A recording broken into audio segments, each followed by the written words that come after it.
दोस्तों यहाँ पर हरी हरी ओढ़नी के हिट होने पर डायरेक्टर को दे दिया है 20 लाख का चैन, जिनका नाम है प्रियांशु सिंह, पावर स्टार पवन सिंह जी ने।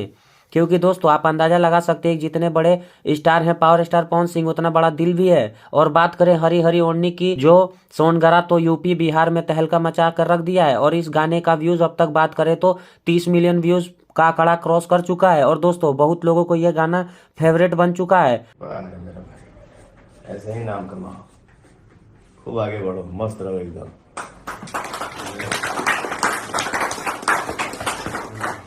गाना बहुत बड़ा हो गई और उम्मीद ना रहे कि इतना बड़, और दिल से लव यू आपके क्या इस मुकाम पर हो पहुंचानी हमारे। अरे पगला, ये एक आदमी की मेहनत से नहीं होता है।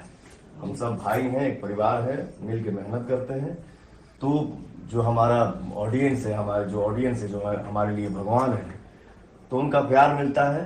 तो आज हम और पावर स्टार पवन सिंह के साथ साथ प्रियांशु सिंह का भी बहुत ज्यादा नाम हो रहा है दोस्तों। और हमारे प्रियांशु सिंह को भी बहुत ज्यादा धन्यवाद दे रहे हैं। हालांकि दोस्तों आप अपने हिसाब से कमेंट कर सकते हैं कि क्या अच्छा है क्या बुरा है, चैन देना चाहिए या नहीं पावर स्टार पवन सिंह जी को। तो मिलते हैं अगले वीडियो में, तब तक के लिए अपना ख्याल रखें, धन्यवाद।